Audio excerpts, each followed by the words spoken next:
Fala pessoal, eu estou aqui hoje para trazer mais um vídeo de origem de personagens do Mobile Legends.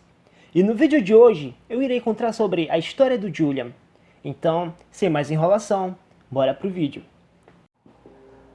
Numa noite de inverno, há 10 anos atrás, uma tempestade de neve assolou a cidadela dos Artesãos Livres. A guilda dos Freeze Smith, por ter Isla, foi acusada de jurar lealdade ao abismo e dizimada pela Igreja da Luz. O único sobrevivente foi o filho de 6 anos do líder, que vangueou pelas ruas durante dias, até que a igreja encontrou o rapaz esfomeado. O arcebispo viu nele o talento especial, concedeu-lhe o nome de um antigo santo Juliano e enviou para a academia especial na Igreja do Ninho dos Corvos da Luz. De pé, no topo de um penhasco, a escola era o lar de órfãos com talentos especiais.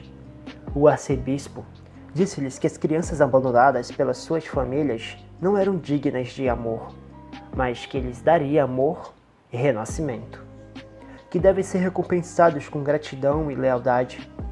Devem se tornar corvos, uma força especial secreta que responde diretamente ao arcebispo e limpa o mundo de todos os hereges e males para o Senhor da Luz. Julian forçou-se a esquecer o seu passado. Porém, por mais que tentasse, não conseguia apagar o pesadelo de sua mente. A sua mãe deixou-o para trás e implorou por misericórdia para consigo, nem sequer poupando um olhar para ele. Julia também se lembrava de um gesto estranho, juntamente com o pesadelo. Empurrava sempre os cantos da boca para cima com as mãos e o obrigava a sorrir subconscientemente. Mas tirando isso, ele não se lembrava de mais nada. Ele não sabia quem ensinou a fazer este gesto ou o que aconteceu naquela época. As crianças do Ninho do Corvo chamavam-se Nestlings. Faziam tarefas exaustivas e estudavam tomos e habilidades de batalha durante o dia. E depois ficavam nas suas cavernas separadas e descansavam à noite.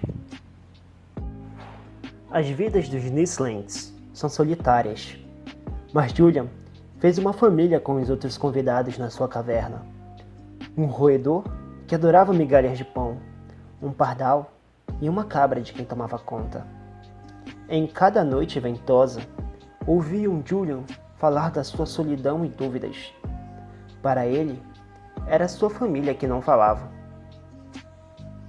Com a sua companhia, Julian trabalhou diligentemente na academia e foi um dos mais excelentes estudantes em trabalho de parto, estudando e lutando.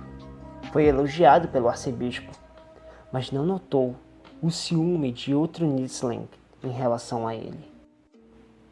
Uma noite, Julian retirou-se para seu quarto, apenas para encontrar 3 cadáveres de animais duros sobre a cama de pedra.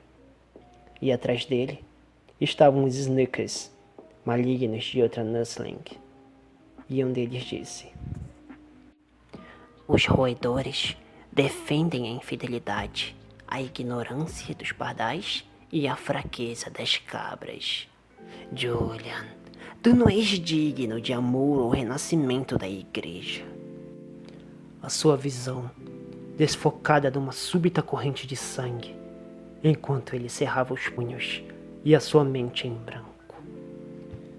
Após uma luta sangrenta, Julian foi afastado por membros da igreja, e o arcebispo, que por acaso estava lá para rever o seu trabalho, também chegou. Haveria sérias consequências.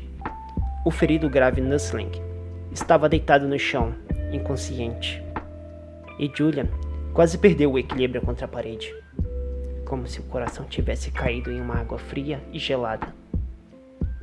Ele fechou os olhos e aguardando o castigo do arcebispo. Ciúmes? Um tal nojento e débil filhote. Excomungar este fracasso. O castigo foi mais aterrador do que a execução. Mas como iria o arcebispo castigar Julian? Para surpresa de Julian, o arcebispo deu-lhe uma palmadinha no ombro. Julian, fez bem. Ele limpou aquelas coisas naquele canto, não foi? Julian não tinha palavras. Ele olhou para as carcaças no canto e estavam imundas, frias e insignificantes. As outras palavras de Nursling ainda ecoavam nos seus ouvidos. A voz do arcebispo era um par de mãos que cobria seus ouvidos, enquanto Julian tremia ligeiramente. Depois do que parecia um século, ele levantou os cantos da boca e forçou um sorriso duro nas bochechas. Uma lasca da luz da manhã brilhava do leste, metade do rosto de Julian ao sol, enquanto a outra metade estava escondida no escuro. Acenou ligeiramente com a cabeça. O arcebispo, pondo sua mão sobre a cabeça de Julian, entoava lentamente a escritura. O medo e o pavor de vocês estarão sobre cada besta e ave. Seu veredito será aceito por cada alma que anda por esta terra. E todos os caminhos sobre os quais brilha a luz, pela tua mão, serão atraídos. Tendo dito isto, uma luz brilhava nas pupilas escuras de Julian. Ele levantou a sua mão para invocar a sua arma, provando a si próprio diante do arcebispo. Julian sabia que se tornaria o corvo mais forte de todos eles. Passaram-se anos, e aos 15 anos, estes Nurslings enfrentaram seus testes finais, antes de se tornarem corvos. Alguns infiltraram-se na base inimiga, outros sondaram o abismo, e alguns eliminaram os hereges. Após os perigosos desafios, mesmo os Nurslings de elite seriam usados até o esgotamento. Mas assim que passassem os testes, regressariam à Igreja da Luz. A espada brilhante estaria à sua frente, pois os seus rostos seriam iluminados com a esperança, apenas um passo antes do renascimento. Mas este era apenas o início do teste mais difícil. Na virada em frente à igreja, alguém chamaria o Nursley pelo nome de nascimento. Se não pudesse deixar de se virar, seriam excomungados e considerados hereges. Este passo foi para testar se o Nursley era leal o suficiente para esquecer tudo sobre a pessoa que já foram. Julian passou o teste. Todos estes anos, ele tinha vivido com medo de ser abandonado pela igreja, e até ouvia as palavras do arcebispo em sonhos. Um corvo deve esquecer-se a si próprio. Mas ele não era um corvo puro. Uma voz na sua cabeça tinha sempre resistido à voz do arcebispo. Ele não tinha ideia do que era aquela voz, que estava confuso acerca das duas vozes em conflito. Tarde da noite, Julian voltou a fazer este gesto. Levantar os cantos da sua boca para um sorriso forçado. Por que ele deveria sorrir? Julian não sabia, mas isso não importava, porque ele era o corvo mais forte. Quando Xavier abriu o portão da cidade e fugiu com Win e Melissa, o arcebispo enviou Julian na sua missão. A mente do pobre Xavier tinha sido envenenada por hereges, e a ele devia ser dado a misericórdia. Julian perseguiu-os durante 7 dias nas montanhas, e finalmente apanhou Xavier e os outros 2 que tinham esgotado as suas forças. Uma batalha era inevitável, e não havia um vencedor claro entre o corvo mais forte e o árbitro da luz. Mas por acidente, o capuz do corvo de Julian caiu, e à vista do seu cabelo ruivo, Xavier ficou atordoado por um momento, como se tivesse reconhecido algo. Com essa distração, Julian fez o próximo ataque. Xavier já não podia mais lutar, mas continuava a proteger o Win e Melissa. Então, ele sorri para Julian e fala: Então fostes tu que viestes para me expurgar. Muito bem, afinal de contas, a sua mãe. Então, nesse exato momento, quando Julian estava prestes a dar o próximo ataque, ele para. Os seus olhos estavam bem abertos. Então ele pergunta ao Xavier: Sabes do meu passado? Xavier hesitou um momento antes de falar a verdade. Naquela noite de neve, o jovem Julian foi escondido num canto pela sua mãe. Ela segurou o rosto do garoto e forçou um sorriso dizendo: Fica aqui. Vai ficar tudo bem, tá bom? Quando você não souber o que fazer, sorria.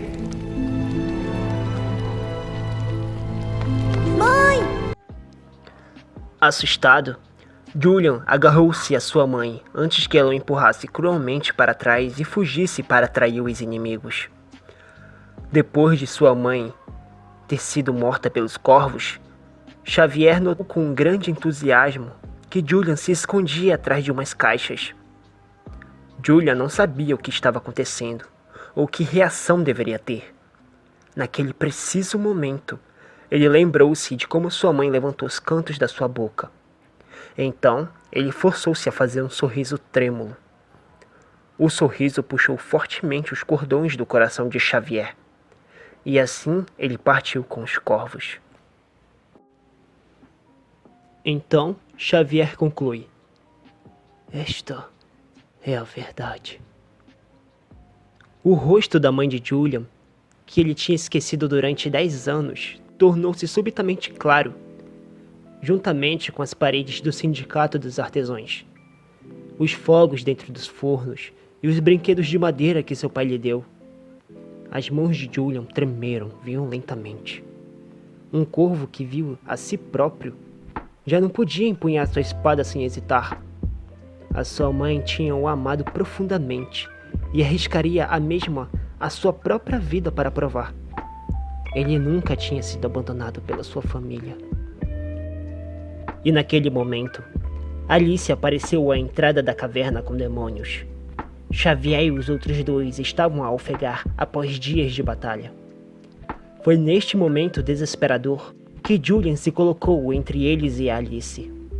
Ele ganhou tempo suficiente para Xavier e os outros atravessarem a ponte, antes de cortar a ponte e enfrentar a Alice sozinho.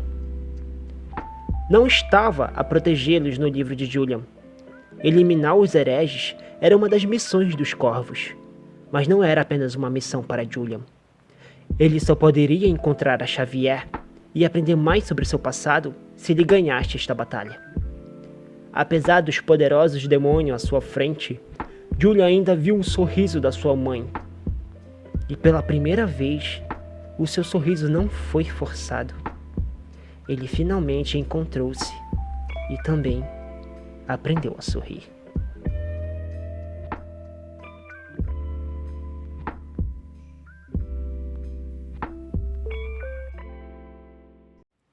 E este foi mais um vídeo sobre origens dos personagens do Mobile Legends. E se você quiser que a origem do seu personagem favorito seja contada aqui no canal, coloque nos comentários. E se você gostou do conteúdo, não se esquece de deixar seu like e se inscrever no canal para dar aquela moral. Valeu!